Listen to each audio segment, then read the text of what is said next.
Hello, comic fans. Here today, we're going to bring you Claw the Unconquered. It's a short lived series of comics that was released under the publisher of DC Comics. The big name that actually holds throughout the entire release of these issues is Ernie Chan.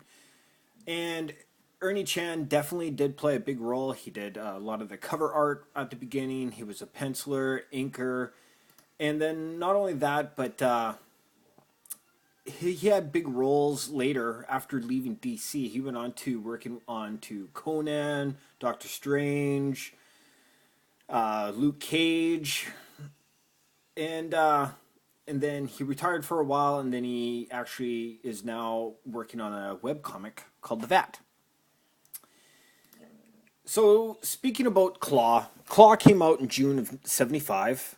During this time, DC launched a huge number of titles to compete with Marvel's found success with Conan the Barbarian. Claw the Unconquered was one of them. At the same time, Warlord was released, Stalker, Tor, Beowulf, just to name a few. And it is set in the fantasy or sword and sorcery genre, because during this time it was quite big. During this late '70s, early '80s, this kind of thing was very, very much in demand in the comic world. And what it was is they were publishing it bi-monthly for the first little while, and then around issue 8 or 9 they kind of slowed down for a couple of months. Then again, they restarted the series around issue 10. They had everything written up to about 14 issues. Then when September of '78 came around, DC had the implosion where they were cutting and slashing and trying to streamline their company. Claw the Unconquered was one of those that got axed. So at issue 12, even though they had 13, 14 written, penciled, and colored, they stopped it. So it was kind of abrupt end. And around, but with those extra issues, they did release them in canceled comic Cavalcade. I don't have it, but it'd actually be pretty interesting to see, because these are the only ones that I have, so I'm just trying to share these with you. And then they've tried to revive this character a couple of times, and they tried to revive him in a two-part in Warlord, issues 48 and 49. They tried to revive it back into Warlord, and if you take a look, it says right up on the top, Claw, extra this issue, Claw. And they were really trying to revive this character, because if you can tell just by looking at the cover alone, it's a full-on Conan clone. The only big difference is that he has this claw. And while the claw is a red glove kind of thing.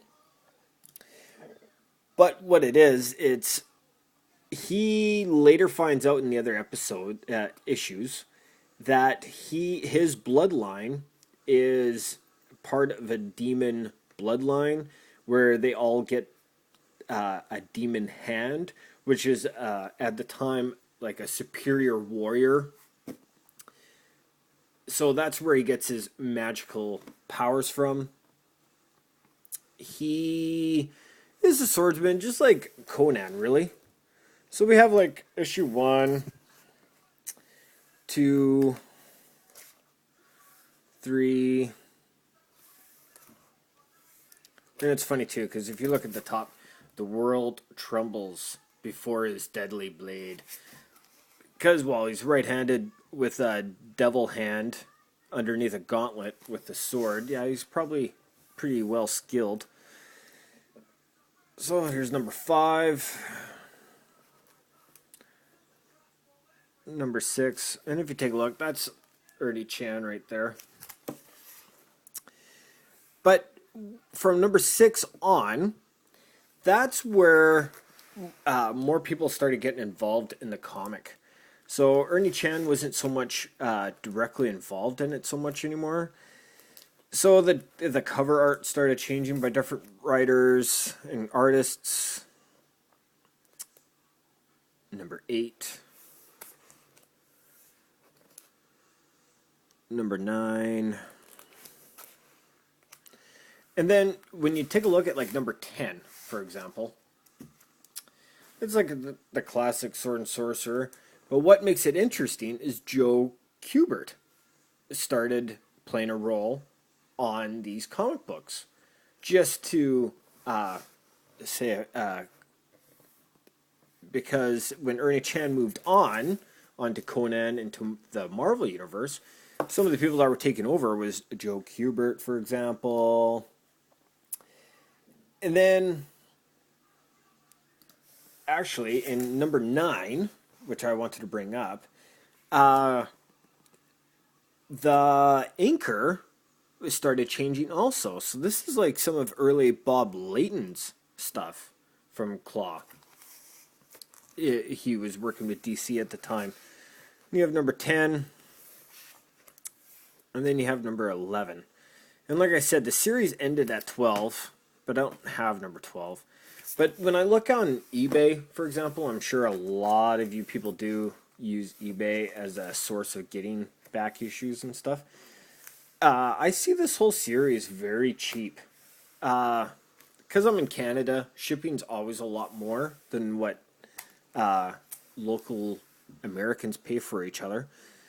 So for me, I can basically pick up any of these issues for anywhere from $1 to $10. Probably like the later issues with Joe Kubert or Bob Layton are probably more in the $3 to $5 range. And then all these earlier ones like 4 and 3, number 2, they're probably pretty cheap. They're probably within the $1, $2 range. And to actually get a good series, and it's written not too bad. The basic premise, which I'm going to run out of time here real quick, so I'm going to try and do what I can.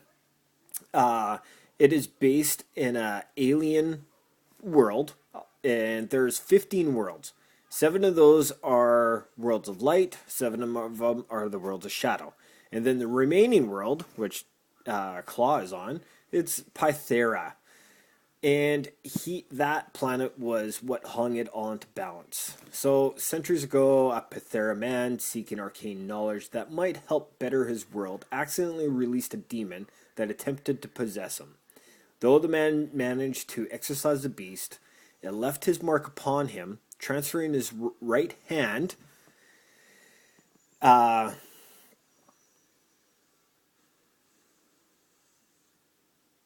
into a fur-tuft claw, which we were talking about. It was a mark passed on to all of his male descendants.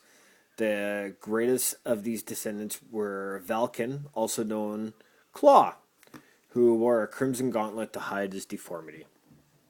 And before I run out of time, I do want to say, if anyone else read these sword and sorcery kind of comics during this time, there was a series that was called Starfire. And Starfire was basically set in its own little world. But then at number 9, which we were just talking about, Starfire showed up, and that's what made the connection that is Pythera not, or Starfire not on Earth, or is Pythera Earth? And so begins the discussion. Thanks for watching. Hope you guys learned something about Claw the Conqueror. Pick them up. They're pretty good reads. For the price that you're going to pay, you can't beat it. Thanks for watching.